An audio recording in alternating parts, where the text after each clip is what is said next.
What's up, guys? Ben here, bringing another video today. This video was supposed to be the Major 2 Week 1 like kind of recap takeaways video, and I recorded that. But it's a big news drop today. Unfortunately, OpTic Scump has retired from Call of Duty, competitive Call of Duty rather. Let's talk about it, what it means for him, what it means for the team, what it means for the scenes. A lot to unpack. Let's dive in. So around 2 o'clock this afternoon, right before scrims, Seth posted a video. This was recorded, I believe, on Monday, and it was basically him inviting a lot of the OpTic crew and friends over, him announcing his formal retirement from competitive Call of Duty. It's a pretty emotional speech. He thanks a lot of people, kind of wishes well to the team. You should definitely watch this video if you get a chance. I think is a monumentous video, kind of in all things Call of Duty. I mean, Seth's had a fantastic career, one of the most winningest players of all time, a brand and kind of a transcendent figure in esports and Call of Duty in specific that I don't think we're going to ever really see, at least not for a long time. And he's someone that will be missed for that, man. Like, this guy is an important part of a lot of people's lives. When I started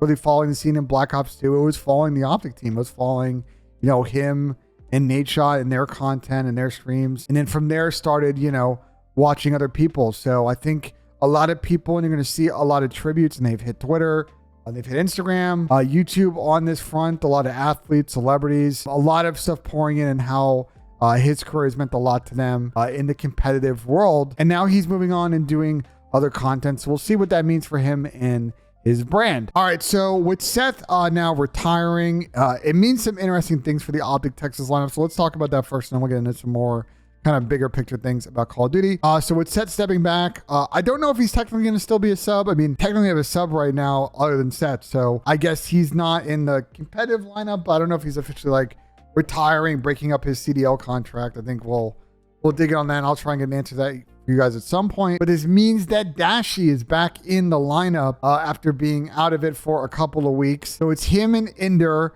Shotzi, and Kyler. So interesting lineup. It's XEO plus Bruce. And, you know, I think in terms of talent, this is a very good roster. All of these players have won before.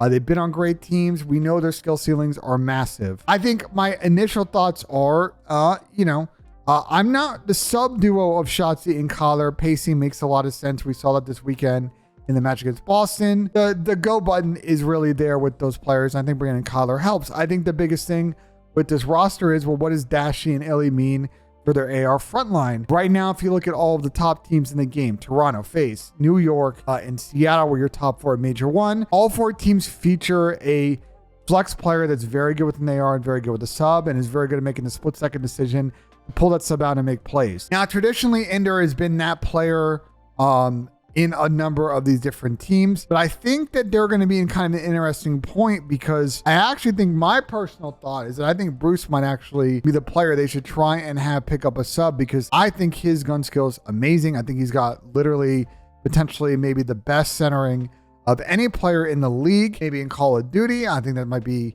some people may disagree with that, but I think his aim is unreal. I think maybe only like a couple of players, his ex-duo MC maybe is like another player who's like a harder kill than that. But he's never really ran that much of a sub recently in the last couple of years. And I think it would really benefit this team to move Ender to more of the slower AR role and move Dash to that flex role. And I think that would make sense then if you want Ender to keep sniping, which I don't think they should really disrupt. I think Bruce on the AR is going to be way more impactful. Bruce pulling a third sub and rushes is going to be way more impactful. So I don't necessarily know if they're going to if they're going to do that, or they're going to just kind of do what they've done in the past, which is Ender running that flex role and Brandon to a main. And the other thing too is now with the new lineup, this team is continuing to be sort of a little bit under practice. So I think for fans, temper your expectations about this team. I could see them getting top 6, maybe top 4 at Major 2, but I think the real peak of this team is going to come at Major 3 in front of that home crowd in Texas, when they've had enough time to get better at Search, for example, which is one of their sort of weaker game modes right now. I think we should talk and finish this video talking about what this means for Call of Duty in general. And I'm going to try and kind of collect my thoughts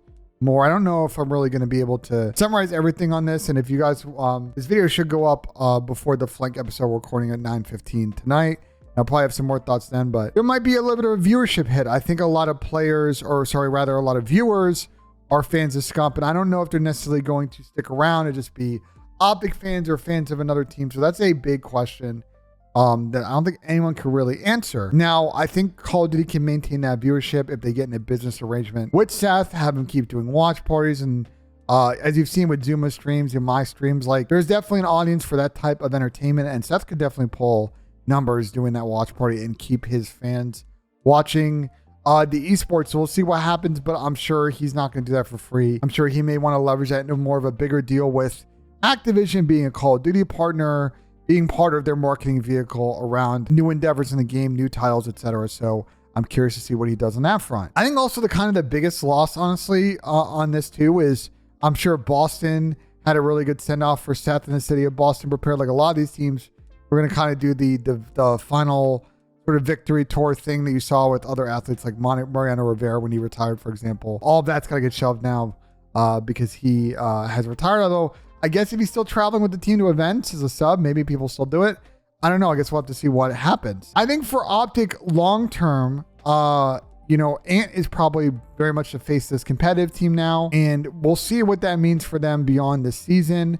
Does this XCO plus boosting work? Do they blow it up and try and do something else? I think is a big question. I'm not really sure any of us can answer at this time.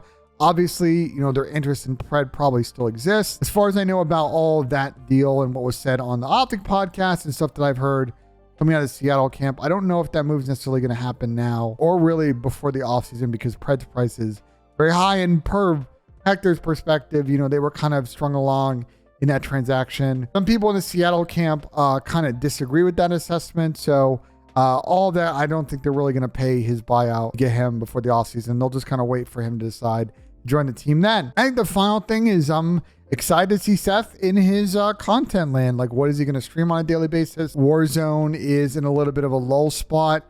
It doesn't do great on YouTube. People are still tuning in on Twitch, but I think the excitement around Warzone is sort of in a little bit of a valley. I think once new map, once like a resurgence thing comes out, once there's some more improvements to Warzone, people will be back. But I see Seth as always being kind of a variety streamer, doing whatever he wants, talking to his chat, playing pubs. Like, he'll put numbers regardless whether he's playing or watching content. So excited to see him stream daily and see who he streams with. Is he going to start shows? Like, I would love to see a show with him and Formal. Honestly, I'd love to see a show with him and Zin, but obviously Zin's still competing. But honestly, that duo podcast I think would hit different too. I'm excited to see what he does on content series on OpTic's channels and on his personal channel. Yeah, that's it. Let me in the comments. I really want to know your guys' stories about Scump. Like, did he get you into competitive COD? What does he mean to you? Let me know in the comments some of your stories, and I'll kind of respond to a few that I think are really engaging, because I'm sure this is a big day for a lot of folks. Even if you're not an OpTic fan or a Seth fan, I think we all understand the impact that this guy has had for the scene and for esports at large. And a salute to him to whatever his next steps are here post-retirement. As always, folks, if you enjoyed the video, smash that like button, subscribe for more, and we'll see you on the next one.